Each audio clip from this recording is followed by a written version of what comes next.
আসসালামু আলাইকুম। সবাইকে স্বাগতম জানাচ্ছি চার দেয়ালের পাঠশালার পক্ষ থেকে। আমি নাসিম তালুকদার।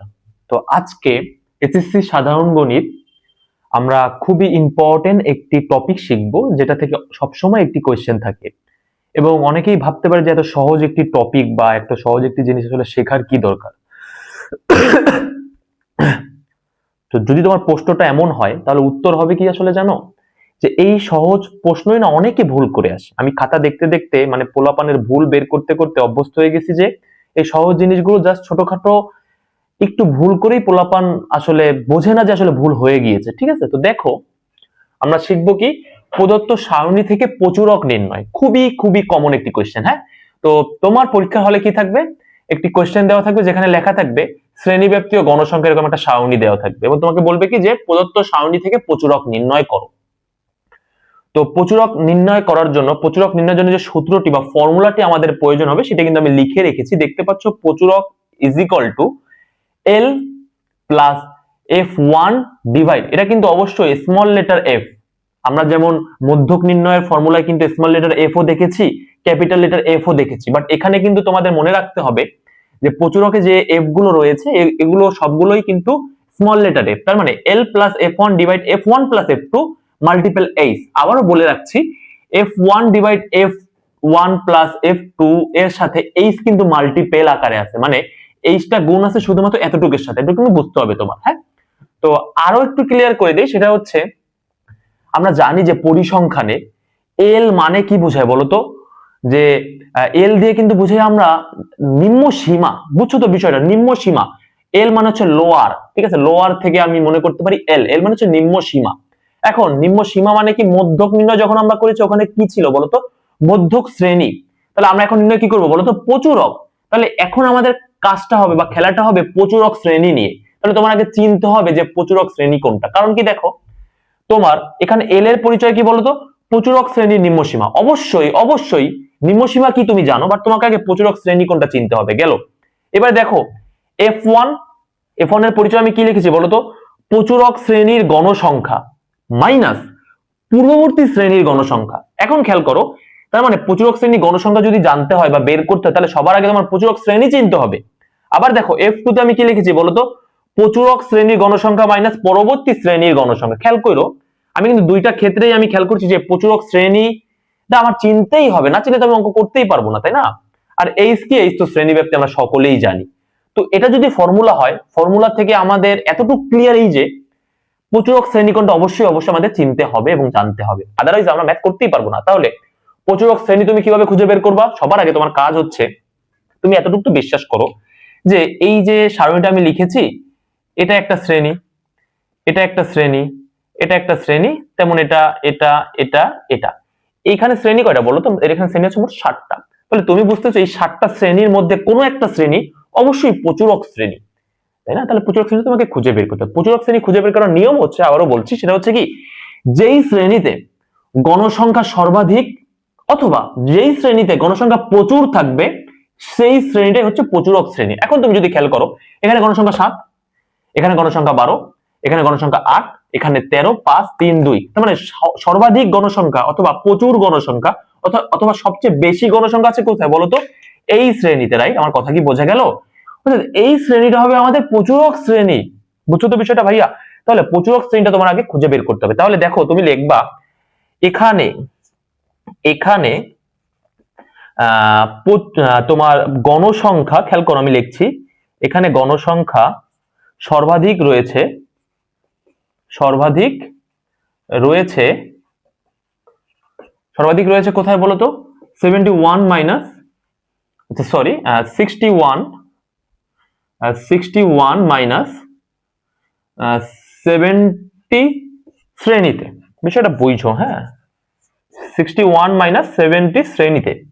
অতএব, অতএব প্রচুরক শ্রেণী হলো, প্রচুরক শ্রেণী হলো, খেয়াল করো, 61 মাইনাস 70 শ্রেণী। আশা করি প্রচুরক শ্রেণী বের করা আমরা বুঝতে পারলাম, পারলাম তো?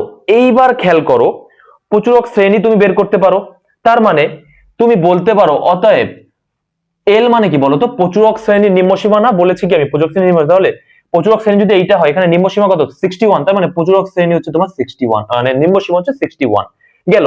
এবার দেখো, এবার তোমার f1 f2 এর পরিচয় তুমি জানো, f1 f2 তোমার বের করতে হবে, তাই না? তাহলে দেখো আমি যদি f1 ক্যালকুলেট করি, f1 টা আসলে আমি কি বলছি বলতো, প্রচুরক শ্রেণীর গণসংখ্যা মাইনাস পূর্ববর্তী শ্রেণীর গণসংখ্যা। খেয়াল করো, প্রচুরক শ্রেণীর গণসংখ্যা কত বলতো 13, এর উপরে একটা গণসংখ্যা আছে আর নিচেও একটা গণসংখ্যা আছে, তাহলে এটা হচ্ছে প্রচুরক শ্রেণীর গণসংখ্যা, 8 হচ্ছে পূর্ববর্তী শ্রেণীর গণসংখ্যা। বুঝছো তো বিষয়টা?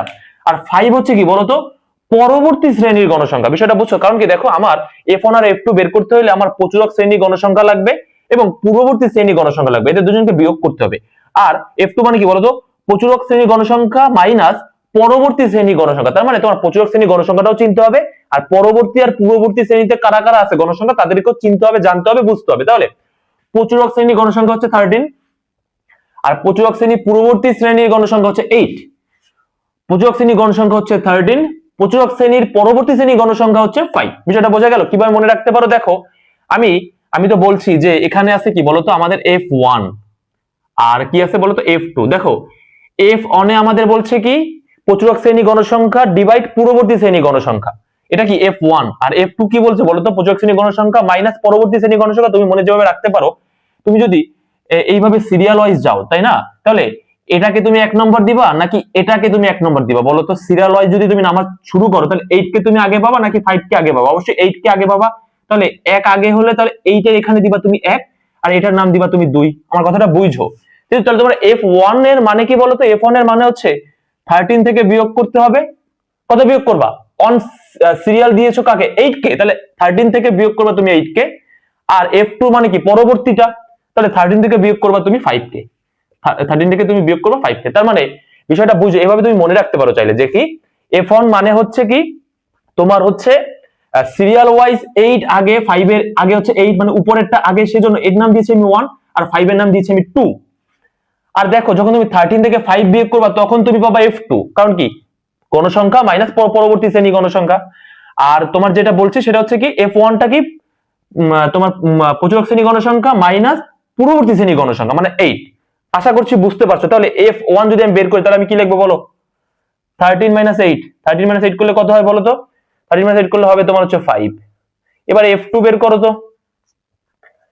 এটাই আসলে ভুল হয়, পোলাপান এই জিনিসটাই আসলে ভুল করে, ঠিক আছে? অনেকেই ভুল করে যে ওই 13 এর সাথে 5 যোগ করে, আবার ওই 5 বিয়োগ করে, আবার ওই তোমার f1 বের করতে যে 13 মাইনাস 8 না করে 13 মাইনাস 5 করে, মানে এটাই কম বেশি ভুল হয়। আদারওয়াইজ অন্য কিছু ভুল হয় না, কারণ এটা খুবই সহজ।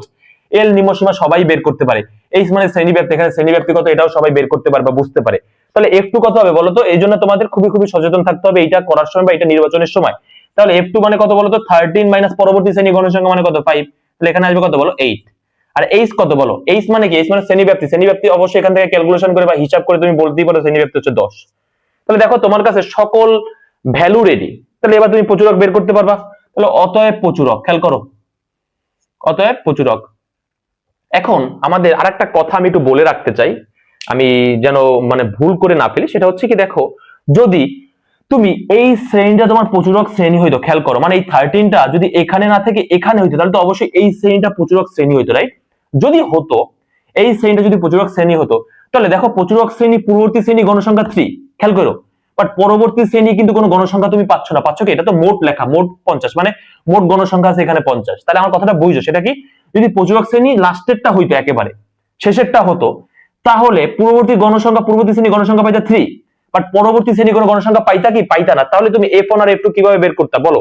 f1 f2 কিভাবে আইডেন্টিফাই করতে? আইডেন্টিফাই করতে হচ্ছে f1 কি হইতো বলতো, যদি এই শ্রেণীতে 13 অবস্থান করতো, খেয়াল করো, যদি আমি মনে মনে ধরে নেই যে এই শ্রেণীতে যদি 13 অবস্থান করতো, তাহলে তুমি কিভাবে বের করতে f1 f2? খেয়াল করো, তাহলে 13 মাইনাস 3 করলে হবে কি f1, তাহলে কত পাবা এখানে? 10। বিষয়টা বুঝছো? আর f2 কি হবে বলো তো? f2 মানে তো তোমার 13 মাইনাস পরবর্তী শ্রেণী গণসংখ্যা, তাই না? বাট পরবর্তী শ্রেণীতে কোনো গণসংখ্যা আছে? নাই। যদি না থাকে তাহলে তুমি ধরবা 0। যেহেতু নাই তাহলে তোমার কাছে কি করার আছে? যেহেতু নাই তাহলে তুমি ধরবা 0। তাহলে 13 মাইনাস 0 মানে কত বলো তো? 13। তাহলে আশা করি বুঝতে পারছো, যদি একেবারে শেষ শ্রেণীটাও তোমার শেষ শ্রেণীটাও যদি প্রচুরক শ্রেণী হয়, তাহলে f1 আর f2 কিভাবে বের করবো আশা করি বুঝতে পারছো। আবার যদি কোনোভাবে তোমার এই শ্রেণীটা প্রচুরক শ্রেণী হইতো, কথাটা বুঝো কিন্তু, এই শ্রেণীটা যদি প্রচুরক শ্রেণী হইতো তাহলে কিন্তু ভাইয়া তুমি পরবর্তী শ্রেণীর গণসংখ্যা পাইতা, কিন্তু পূর্ববর্তী শ্রেণীর গণসংখ্যা কিন্তু তুমি পাইতা না, তাই না? তাহলে তুমি কি করতে বলো তো, f1 কিভাবে বের করতে? f1 হচ্ছে এখানে যদি 13 হইতো, খেয়াল করো, এখানে যদি আমার 13 হইতো, খেয়াল করো, যদি এখানে 13 হইতো তাহলে কোন গণনা করতো? তাহলে f1 তুমি কিভাবে বের করতে বলো তো? f1 হইতো কি, প্রচুরক শ্রেণী গণসংখ্যা মাইনাস পূর্ববর্তী শ্রেণী গণসংখ্যা, রাইট? তাহলে প্রচুরক শ্রেণী গণসংখ্যা হচ্ছে 13 মাইনাস পূর্ববর্তী শ্রেণী গণসংখ্যা কত আছে কি নাই? পূর্ববর্তী শ্রেণী তো আর নাই, যদি না থাকে তাহলে 0, তাহলে f1 হচ্ছে 13 minus 0, that means 13। R f2 কি বলতো? f2 মানে হচ্ছে তোমার প্রচুরক শ্রেণী গণসংখ্যা, যদি এই শ্রেণী প্রচুরক শ্রেণী হইতো আসলে, হ্যাঁ, তাহলে প্রচুরক শ্রেণী গণসংখ্যা মাইনাস পরবর্তী শ্রেণী গণসংখ্যা, তার মানে কত? 13 মাইনাস 12, তার মানে কত আসতো বলো তো? 1। আশা করি f1 f2 বের করায় তোমাদের কারো কোনো ধরনের সমস্যা আর হবে না, আশা করছি। তাহলে আমি প্রচুরক বের করছি, দেখো আমাদের আমাদের ক্যালকুলেশন তো করতে হবে মূলত এইটা দিয়ে, তাই না? আর এগুলো তো জাস্ট তোমাদের বুঝালাম যে এরকম ক্ষেত্র হতে পারে। তাহলে তুমি কি করবা? তাহলে দেখো প্রচুরক ইকুয়াল টু কি হবে বলো?